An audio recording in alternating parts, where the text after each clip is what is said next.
Hello. Thank you for your continuous support. This means a lot to us. If you enjoy the stories we share, kindly subscribe to this channel. Now let's dive into the details of today's story. The conference room at Kingston & Sons felt more like an execution chamber that morning. 5 pairs of eyes watched me with varying degrees of contempt as I sat at the far end of mahogany table. My father's ultimatum still hanging in the air like poison. The papers are quite straightforward, Alexandra, my older brother Marcus said, his voice dripping with that familiar condescension. You sell your shares back to the family trust at the agreed-upon price. Clean break. Everyone moves on. I looked down at the document before me. 20 pages of legal jargon that essentially erased my stake in Kingston Technologies, the company my grandfather had built from nothing. The company I'd helped transform from a struggling manufacturing business into a tech powerhouse over the last decade. And if I refused, I asked, though already knew the answer. Dad's fist hit the table hard enough to make his coffee cup row. Then you're out. No family, no inheritance, no connections. You'll be completely cut off. I studied his face, the face that had once beamed with pride.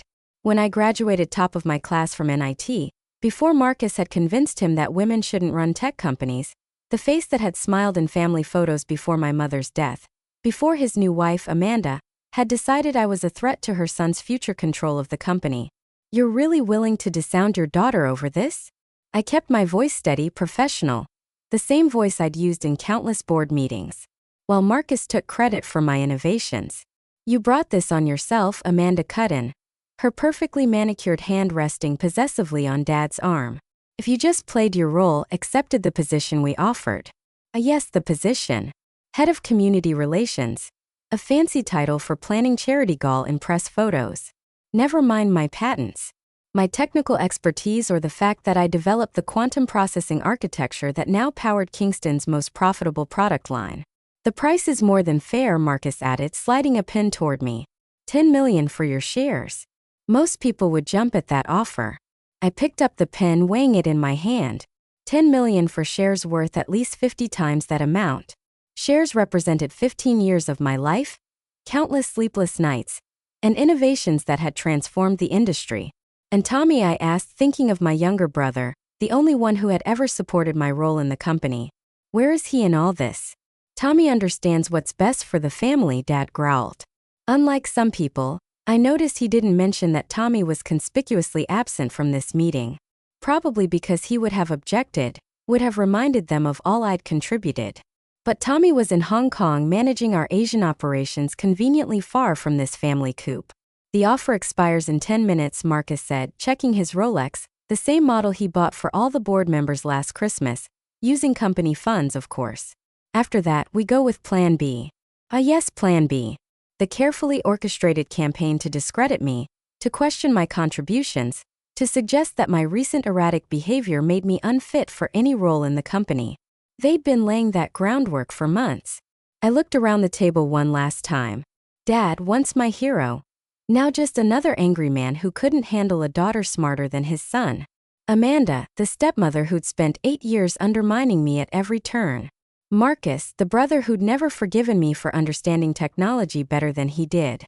And the lawyers, blank-faced men in expensive suits, paid well to witness this family destruction. I signed. The scratch of pen on paper seemed impossibly loud in the quiet room. I signed all 20 pages, each signature perfectly matched to my official records. Then I stood, smoothing my charcoal gray suit, the same one I'd worn to Mom's funeral 5 years ago. Wonderful, Amanda practically purred. Now we can all move forward. Yes, I agreed, gathering my things. We can. Marcus was already reaching for the papers, probably eager to file them before I could change my mind. Security will escort you out.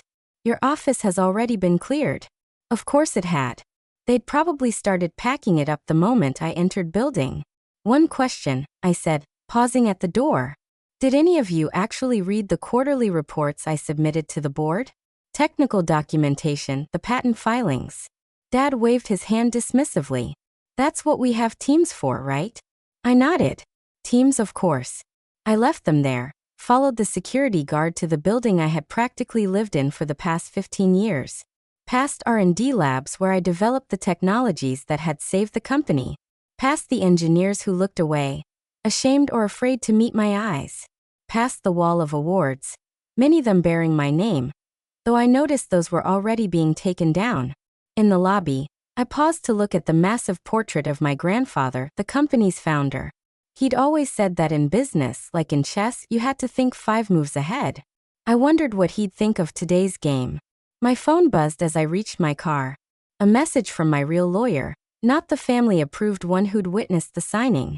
Everything in place. Countdown starting now. I smiled, thinking about the other documents being filed at this very moment, about the shell companies and investment vehicles I'd carefully constructed over the past 2 years. Ever since I'd first noticed Marcus' growing influence over Dad about the trades that would start executing automatically at midnight. They thought they'd won. Thought they'd force me to sign away my birthright for a fraction of its worth. They didn't know that I'd been preparing for this day, moving pieces into position while they were busy planning my downfall. They'd forgotten the first rule of technology: always have a backup plan.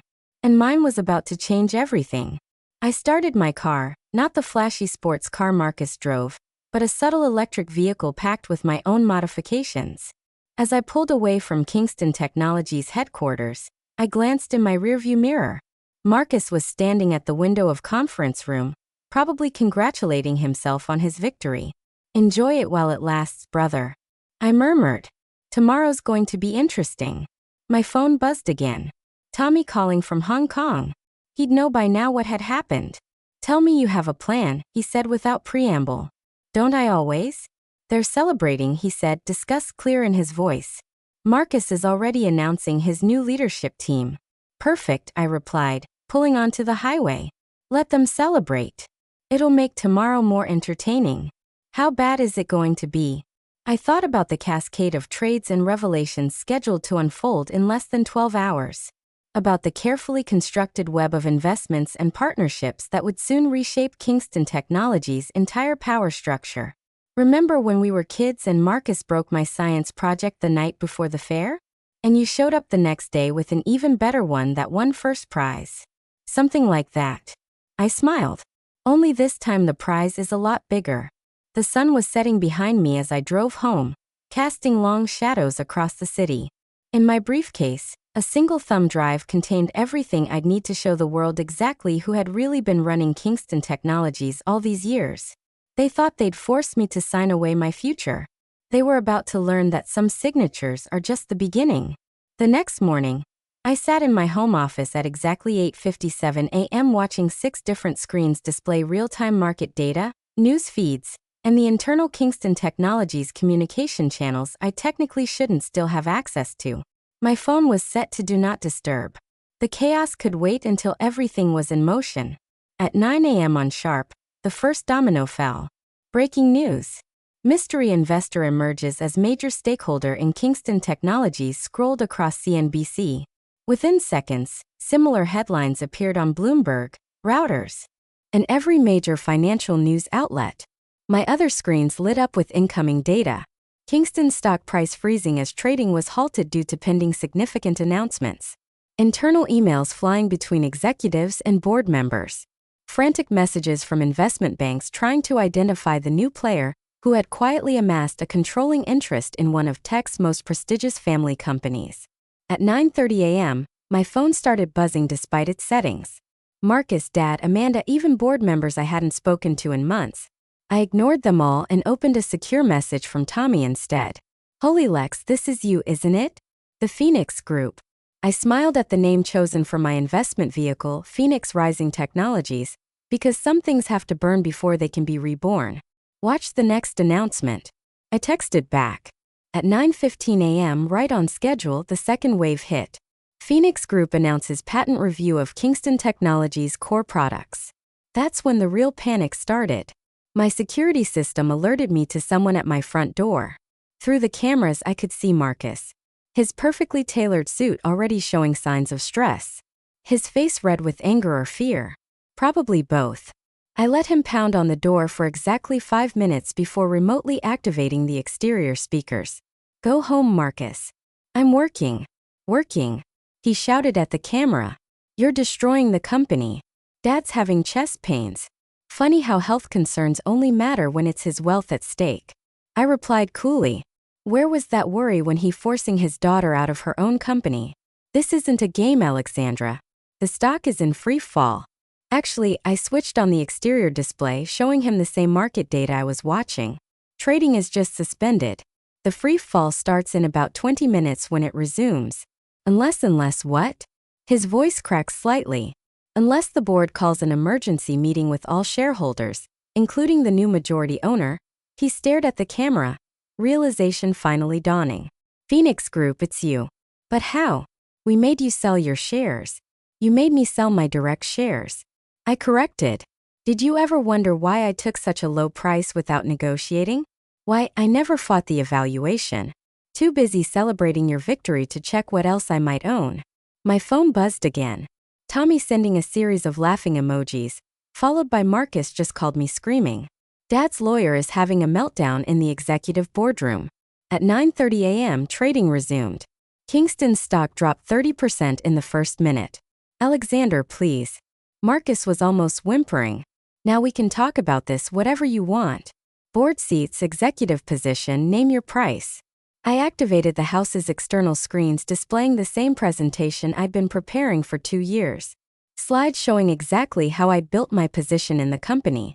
Small tech startups had quietly acquired, each holding crucial patents that Kingston's products depended on. Strategic investments made through shell companies, while Marcus was busy playing corporate politics. Key personnel who jumped ship with me, taking their expertise to companies now owned by Phoenix Group. The price, I finally said, watching his face as he absorbed the information. How about everything you tried to take from me? The company, the legacy, future, all of it. Dad will never agree to this. Dad doesn't have a choice anymore. I own 51% of Kingston Technologies as of midnight. Check the SEC filings. He did, hands shaking as he pulled out his phone. I watched face go pale as he verified the numbers. But the shares you signed over yesterday were less than 8% of my total holdings. Consider it a very expensive lesson in due diligence. My phone lit up with an urgent message from the board secretary. Emergency meeting called for 11 a.m. Attendance mandatory for all major shareholders. You should go home and change. I told Marcus through the speaker. You look a bit disheveled for such an important meeting. He stared at the camera for a long moment. Mouth working but no words coming out. Finally, he turned and walked back to his car, shoulders slumped, looking nothing like the triumphant victor he'd been just yesterday. Once he was gone, I opened my secure line to Tommy. You're patched into the executive boardroom feed, he said without preamble. They're in complete meltdown. Amanda's already called 3 different lawyers. Dad's demanding to know how this happened. And you watching the best revenge plan in corporate history unfold, while eating popcorn in Hong Kong. By the way, did you really buy that AI startup in Singapore last year just to get their patents before Kingston could? Among other things. I smiled, checking my other screens.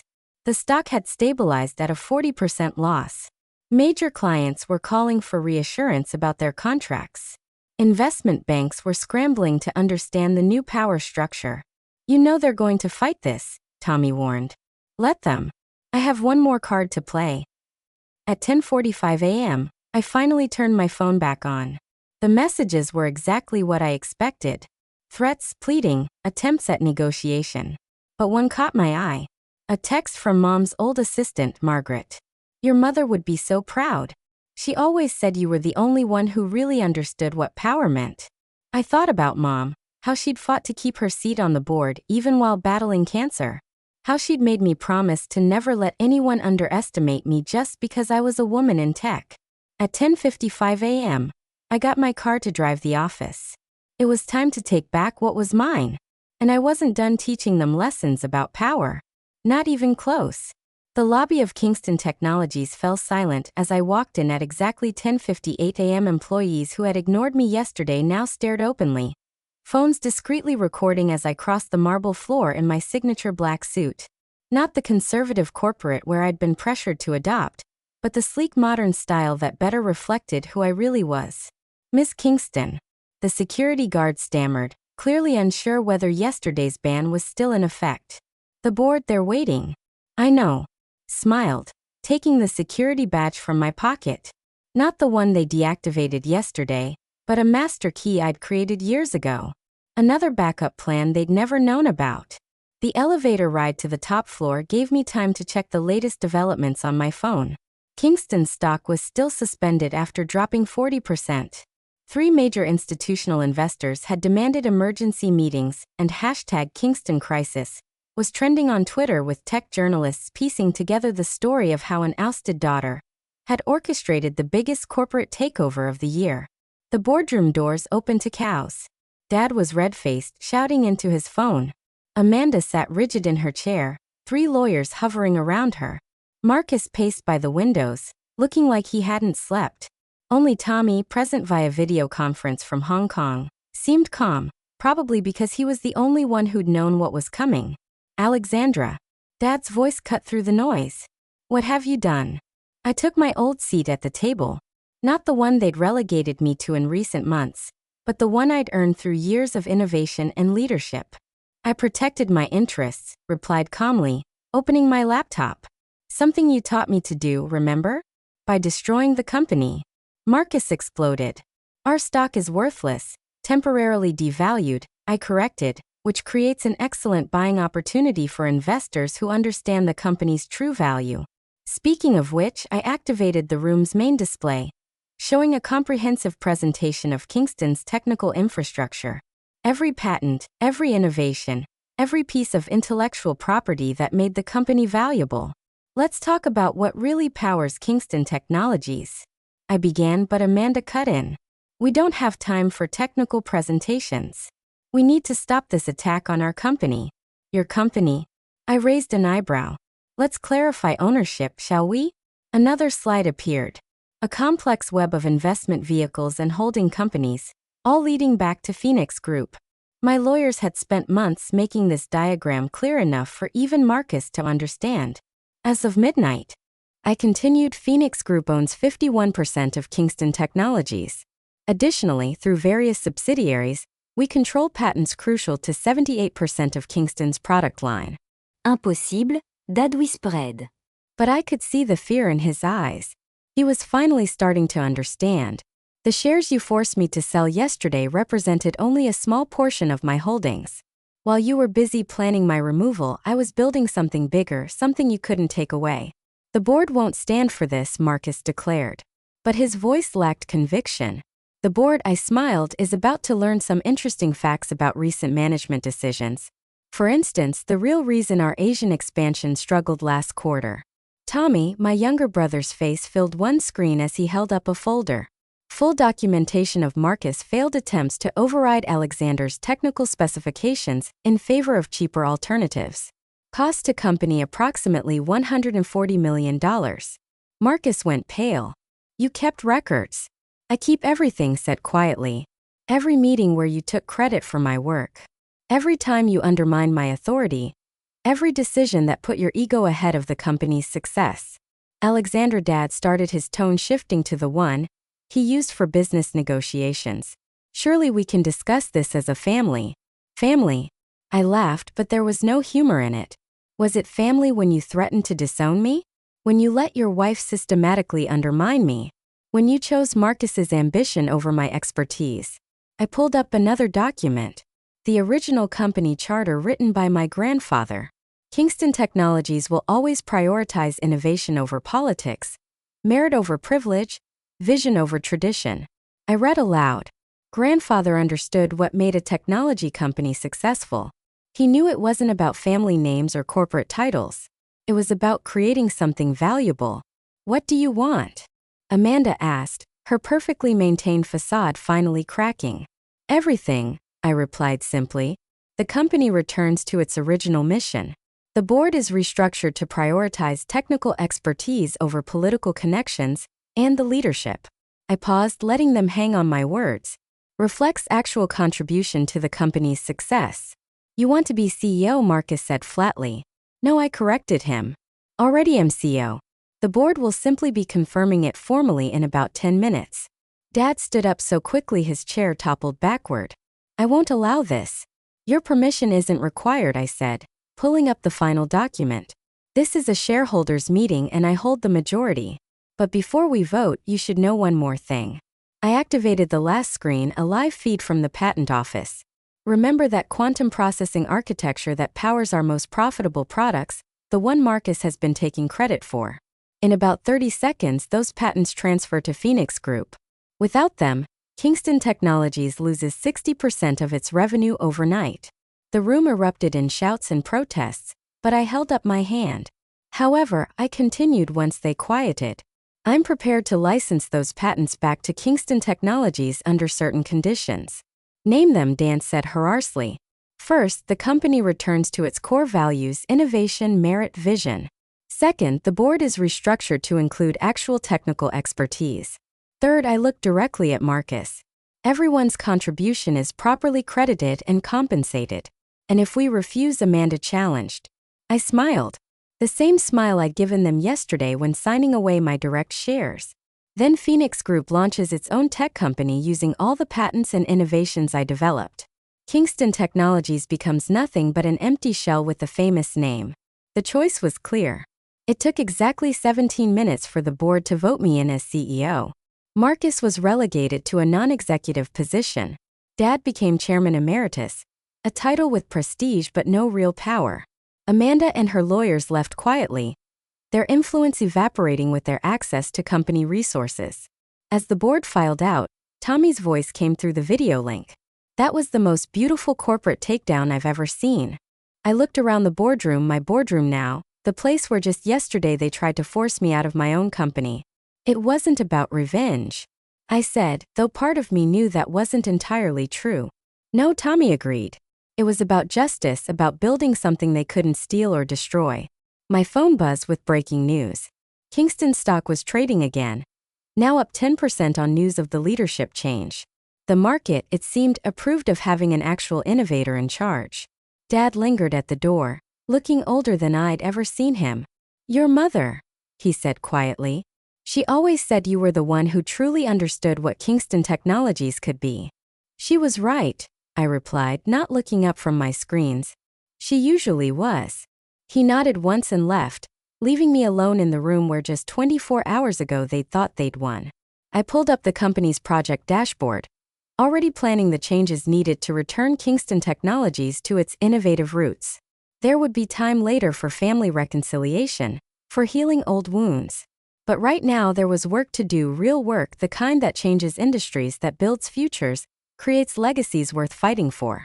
They'd forced me to sign away my shares, thinking that paper could erase my contribution, my vision, right to lead. Instead, they taught me the most valuable lesson in business. Sometimes you have to lose something small, win something bigger. And I'd won.